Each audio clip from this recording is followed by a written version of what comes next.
మాయా వేషధారి అయి రావణ బ్రహ్మ సీతాదేవిని లంకాపట్టణంలోనికి తీసుకువచ్చిన తరువాత మొట్టమొదటగా విభీషణుడు వ్యతిరేకిస్తాడు. అతను ఎంత విపత్కర పరిస్థితుల్లోనైనా సరే ధర్మం మీద నిలబడ్డంలో లంకాపట్టణంలో ఉన్నటువంటి వాళ్ళలో ఆ యొక్క రావణ వంశంలో రావణాసురుడి సాన్నిహిత్యంలో ఒక్క విభీషణుడు మాత్రమే ధర్మం మీద నిలబడ్డాడు. ఎటువంటి పరిస్థితుల్లోనైనా సరే, అందుకని అతనికి విభీషణుడు అని. ఎంత భీషణంగానైనా అంటే ధర్మాన్ని విషయంలో ఎంతో భీషణంగా ఉంటాడు. అందుకనే విభీషణుడు అని పేరు వచ్చింది. ఆ విభీషణుడు చెప్తాడు, అన్నయ్య నువ్వు తీసుకొచ్చినటువంటి మా సామాన్యురాలు కాదు, రామచంద్రమూర్తి యొక్క పత్ని, సాక్షాత్తు మహాలక్ష్మి స్వరూపిణి. అటువంటి స్త్రీని తీసుకొచ్చావు అంటే నీవు పంచాస్యామివ పన్నగీం, ఆవిడ మామూలు ఆవిడగా 5 తలల పాముతోటి ఎవరైనా ఇంట్లో పెట్టుకుంటారా? పాముని విషం కక్కేటటువంటి జాజ్వల్యమానంగా విషం కక్కేటటువంటి సర్పాన్ని ఎవరైనా పక్కలో ఉంచుకుంటారా? అలాగే నీవు కూడా లంకాపట్నానికి తీసుకొచ్చినటువంటి సంఘటన అంతకంటే గొప్పదేం కాదు. అలాంటిదే నువ్వు చేసినటువంటి పని.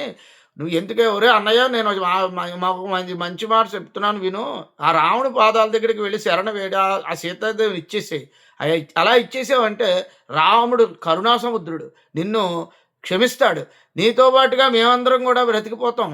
లేకపోతే సర్వసగం సహా లంకాపట్నం అంతా కూడా పురుష పొంగవుడు అనేవాడు ఎవడో కూడా ఈ లంకలో బ్రతకడు రా అన్నయ్య అని చెప్తాడు.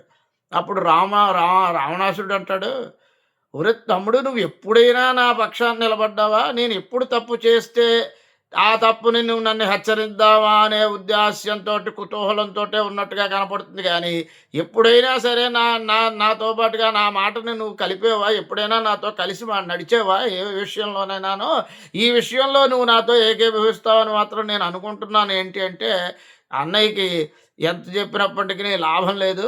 ఇక్కడ ఉన్నామంటే మనం కూడా ఆ శ్రీరామచంద్రమూర్తి యొక్క బాణానికి మనం కూడా ఆహుతైపోతాము అని చెప్పి తన దగ్గర ఉన్నటువంటి 4 మంత్రులతోటి తను అక్కడి నుంచి ఆకాశంలోకి, అంతరిక్షంలోకి యథేచ్ఛగా వెళ్ళిపోతాడు. విభీషణుడికి ఉన్నటువంటి తపస్సు చేసినప్పుడు వచ్చినటువంటి వరాల్లో తనంతట తానుగా అదృశ్యమైపోవడం, తనకు అనేటటువంటి వరం కూడా తనకుంది. అటువంటి వరం తను ఎలా కావాలంటే అలా మారిపోయే వరం రావణ బ్రహ్మకి ఉంది. కాబట్టి మారువేషాన్ని ధరించి సీతాదేవి దగ్గరికి రావడం జరిగింది పర్ణశాలలోకి. అటువంటి వరం విభీషణుడికి కూడా ఉంది. కాబట్టి ఈయన అంతర్ధానం అయిపోతాడు. అంతర్ధానం అయిపోయి రామచంద్రమూర్తి పక్షాన్ని చేరతాడు. అది ఒక విషయం. అలాగా విభీషణుడితో మాట్లాడాడు ఇదే సంఘటనలో జరిగిన తర్వాత యుద్ధం జరుగుతోంది. చాలామంది మరణించారు. చాలామంది మరణించిన తర్వాత రావణాసురుడికి మొట్టమొదటిసారిగా భయం పట్టుకుంది. మరణిస్తానేమో రాముడి చేతిలో అన్న భయం పట్టుకుంది. విభీషణుడు చెప్పిన మాటలు కూడా, దృష్టాంతము కూడా